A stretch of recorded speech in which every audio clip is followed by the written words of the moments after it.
Hello lads, hope you're well.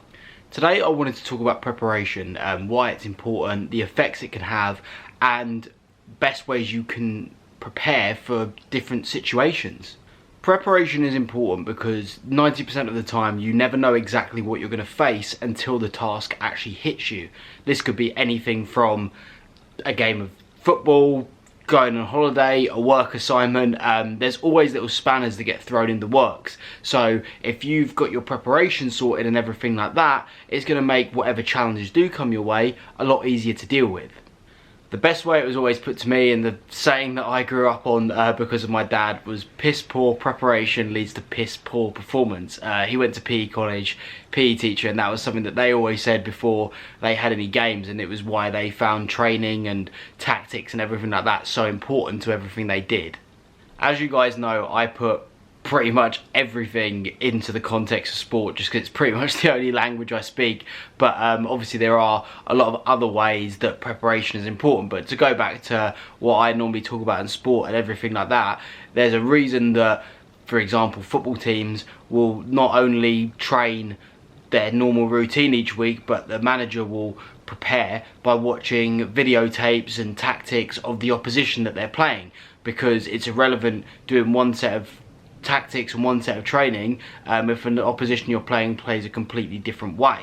If you're playing against a team who keep the ball on the ground and move the ball really quickly, it's useless if your training scheme only covers teams that hoof long balls upfield, are really tall, and they just go for aerial dominance.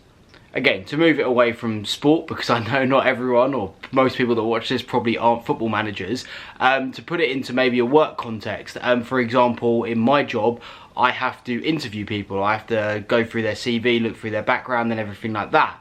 Now, if I turn up to a meeting and I haven't even looked at this person's CV, I'm going to make myself look a little bit stupid during the meeting, and it's probably going to frustrate the person I'm speaking to.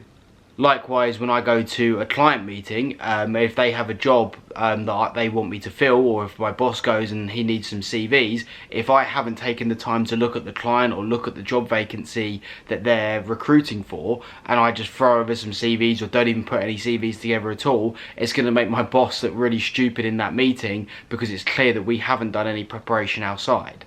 It's not just about looking stupid, it's about making your life easier as well. Because, as I said, when I go into these interviews, when I have to interview people, the fact that I've gone through their CV already, looked at their experience, and I know roughly the job that I'm going to put them forward for a lot of the time, that makes the actual interview process a lot easier, because I'll already noted down maybe some specific questions that I want to ask, or maybe some specific experience on their CV that I want to dig into.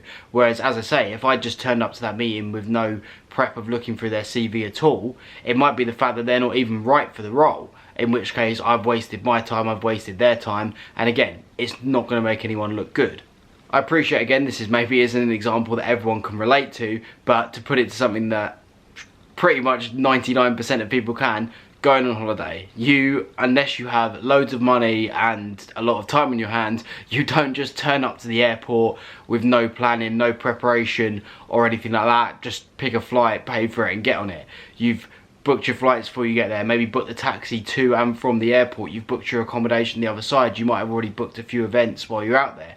And again, that's just par for the course when you're going on holiday, just to keep things going. But at the same time, it's also keeps you at rest and keeps your mind at rest, and it makes, as I say, any spanner in the works that come up, it makes it a lot easier to overcome if you've already planned for the situation. Say, for example, you booked your flights out there, you booked your flights home, but maybe hadn't booked taxis to the accommodation. If you get to the airport and there's no taxis, what you're going to do, it's going to put your mind at rest a lot more if you've already got all those individual things booked. And not only that, we all know, we've all been on holiday, those people who are really anal about everything and they've got all the forms printed off and everything like that. There is something to that. I went on holiday once and I booked a taxi from the airport to where I was staying.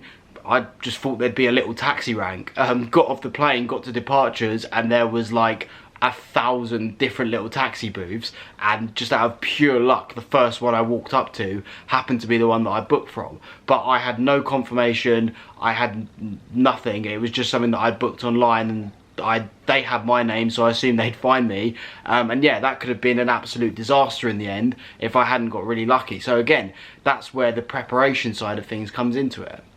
I always talk about routine and everything like this on this channel just because it's something that really helps me. Our last few months, I've since the stag do and since well, maybe just before the wedding really, since I've had my holidays and life's a little bit more back to normal, I've really stuck to my sort of Monday, Tuesday, Thursday, Friday, getting up at 6:30 and go to the gym. It really helps me. It actually helps me stop going out the evening before as well, which probably means I'm drinking a bit less. But because I've got that routine, it means that I'm far more likely to go. And because I've prepared and I know my timings, I don't feel so rushed in the morning. Even before, when I was getting up at 7 and going, because I start work at 9, by the time I've got up, driven to the gym, I'm sometimes not getting in there till after 7:30. That means I've got to do a session, get back, shower and be ready for work within an hour and a half. Whereas when I go at 6:30, I know it just gives me that little extra 30 minutes, which in the morning is quite a lot of time. As well as preparing sort of the routine in terms of what time I get up, in terms of my diet and everything like that. Again, I've spoken about this so many times on the channel, but it's so much easier to eat healthy when you've at least got a plan of what you're eating. Obviously not everyone's into sort of tracking their calories exactly. I have a rough idea. I don't sort of do it to the absolute number. My best mate does, is proper serious into his fitness, got a YouTube channel and everything like that, and he sort of does everything to the exact absolute number every day. That's why he's in a lot better shape than I am. But my point is, if I didn't have the routine that I have got, my diet used to be the thing that I struggle with more than anything. I've always been reasonably consistent in terms of going to the gym. I haven't always worked hard enough. But then again, just to quickly go off on a tangent, in terms of preparation, I've actually properly written myself a program over the last 6 weeks, which I've been doing myself, which has really helped me see a bit more progress. Because again, I'm not sort of turning up to the gym going, oh, what are we going to lift today? I've done that preparation, I've got that plan, and I've been able to sort of maybe edit it or tweak it a little bit over the weeks to help me. But because I've got that foundation, it makes things a lot easier. To go back to diet, again, my weekly shop is the most boring thing you'll ever see. It's exactly the same every week, all very plain, and I'm very lucky. A lot of the people struggle with diet because they don't like eating the same thing every day. That will never bother me. I'm really boring when it comes to stuff like that.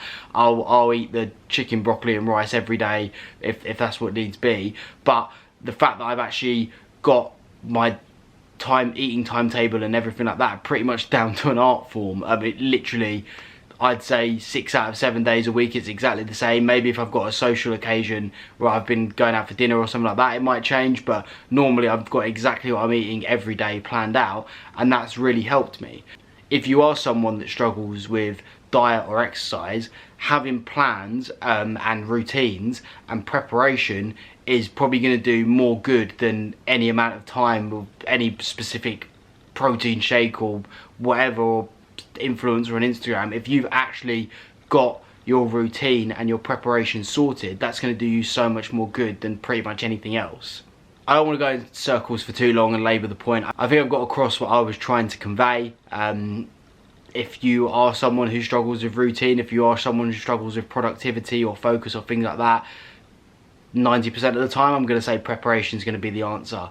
And that might mean waking up 20 minutes earlier in the morning and writing a to-do list. That might mean not going out the night before you've got an exam or you've got a meeting at work or something like that, and or staying 10 minutes at the end of the day just to maybe see exactly what you've got to do tomorrow. It's little things like that that only take a short amount of time, but they really do set you up for the future. Thank you for making it all the way to the end. If you did find any of it useful, please do consider liking and subscribing. As always, comment any other suggestions you have below, and I'll see you in the next one. Until then, take care, lads.